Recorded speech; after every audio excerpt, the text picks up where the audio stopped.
اعوذ باللہ من الشیطان الرجیم بسم اللہ الرحمن الرحیم السلام علیکم ورحمۃ اللہ وبرکاتہ۔ امید کرتی ہوں سب نے اللہ کے حکم سے اللہ کے اذن سے ٹھیک ٹھاک خیر و عافیت سے ہوں گے، نیکیوں کے ساتھ۔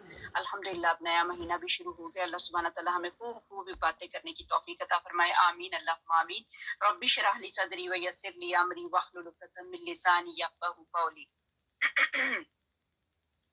آج ہم نے پارہ نمبر 5 سورت نساء سورت نمبر 4 سورت نمبر 4 کی آیت نمبر 101 پڑھنی ہے انشاءاللہ تعالی۔ یہی سے آغاز کرتے ہیں، شروع کرتی ہوں اللہ کے نام سے جو بڑا مہربان نہایت رحم کرنے والا ہے۔ اللہم صلی علی محمد وعلی آل محمد کما صلیت علی ابراہیم وعلی آل ابراہیم انک حمید مجید۔ اللہم بارک علی محمد وعلی آل محمد کما بارکت علی ابراہیم وعلی آل ابراہیم انک حمید مجید۔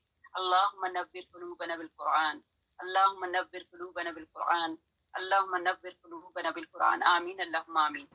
آیت نمبر 101۔ جب تم سفر میں جا رہے ہو تو تم پر نمازوں کے قصر کرنے میں کوئی گناہ نہیں، اگر تمہیں ڈر ہو کہ کافر تمہیں ستائیں گے، البتہ کافر تمہارے کھلے دشمن ہیں۔ یہاں پہ قصر کی نماز کے متعلق بتایا گیا۔ یہ قصر کی نماز جو ہے اللہ تعالیٰ کا بہت بڑا بہت پیارا گفٹ ہے۔ اکثر ہم لوگ کیا کرتے ہیں، خدا نہ خواستہ کوئی خوف کی حالت میں ہے، کوئی ایسا جیسے جنگوں کا مسئلہ یا کچھ اس طرح کی پریشانی ہے، کوئی سفر کی حالت میں ہے کہ سفر اس طرح کا ہے۔ پہلے تو بڑے مشکل سفر ہوتے تھے، لیکن اب اللہ کا شکر ہے اللہ تعالیٰ نے سفر آسان کر دیے ہیں۔ لیکن پھر بھی جہاں پہ اللہ تعالیٰ نے ہمیں حکم کر دیا کہ جہاں پہ آپ سفر میں جا رہے ہو تو تم نے کیا کرنا ہے، اپنی نمازوں کو قصر کر لینا ہے۔ قصر کا مطلب یہ ہے کہ جیسے اگر آپ 4 فرض پڑھ رہی ہیں، ویسے جیسے 4 سنت 4 فرض 2 سنت 2 نفل نماز ہے آپ کی، جیسے ظہر کی نماز ہے، تو آپ اگر سفر میں ہے تو آپ نے کیا کرنا ہے، 4 فرض کو تخفیف مطلب اس کو تھوڑا کم کر کے 4 کی جگہ پہ آپ نے 2 فرض، اس وقت جو اللہ تعالیٰ کے حکم سے جو ہمارے اوپر فرائض جو ہیں وہ 2 فرض ہوں گے، تو 2 فرض ہم نے پڑھنے ہیں، 4 کو قصر کر کے ہم نے 2 پڑھنے ہیں۔ لیکن اگر آپ کی مغرب کی نماز ہے تو مغرب کی نماز میں آپ نے ان فرضوں کو قصر نہیں کر سکتے، کیونکہ مغرب کی نماز میں 3 فرض ہی ہوتے ہیں، فجر کی نماز میں 2 فرض ہی ہوتے ہیں، لہٰذا فجر کی نماز کو ہم نے ایز اٹ از 2 فرض ہی پڑھنا ہے۔ اسی طرح ظہر کی نماز میں 4 فرضوں کی بجائے ہم نے 2 فرض پڑھنے ہیں۔ اسی طرح عصر کی نماز میں ہم نے 4 فرضوں کی بجائے 2 فرض پڑھنے ہیں۔ یہ کس بات کا بتا رہی ہوں، یہ قصر کی نماز کے متعلق بتا رہی ہوں۔ اسی طرح مغرب کی نماز ایز اٹ از آپ نے 3 فرض ہی پڑھنے ہیں۔ اسی طرح پھر اس کے بعد مغرب کے بعد ہمارے پاس عشاء کی نماز کا وقت آ گیا، تو عشاء کی نماز میں بھی ہم نے قصر کر کے فرضوں کی جگہ پہ جو 4 فرض ہیں تو 4 فرضوں کو ہم نے 2 فرض میں اس میں پڑھنا ہے۔ تو نماز قصر کے احکام اور مسائل بتائے گئے، یہ کافی ڈیٹیل ہے۔ ایک شخص نے رسول پاک صلی اللہ علیہ وسلم سے سوال کیا کہ میں تجارت کے سلسلے میں دریائی سفر کرتا ہوں، تو آپ صلی اللہ علیہ وسلم نے اسے 2 رکعت نماز پڑھنے کا حکم دیا۔ یہ میں حدیث آپ کو سامنے پیش کر دی گئی۔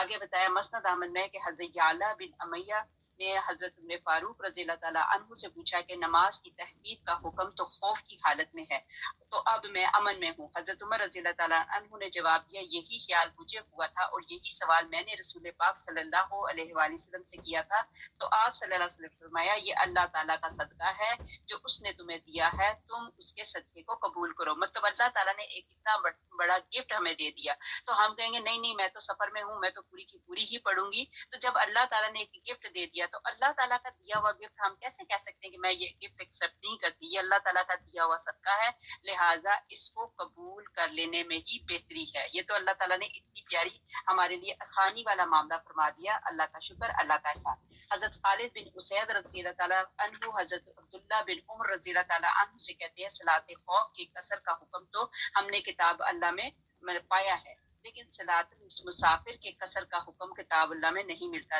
تو حضرت ابن عمر رضی اللہ تعالیٰ عنہ جواب دیتے ہیں کہ ہم نے اپنے نبی اکرم حضرت محمد مصطفیٰ صلی اللہ علیہ وآلہ وسلم کو سفر میں نماز کو قصر کرتے ہوئے پایا اور ہم نے بھی اسی پہ عمل کیا۔ مطلب یہ ہے کہ آقا کریم صلی اللہ علیہ وسلم کا بھی عمل یہ ہوا تھا۔ آگے ہمارے پاس آ گئی آیت نمبر 102 102 سورت نساء سورت نمبر 4 اور سپارہ نمبر 5۔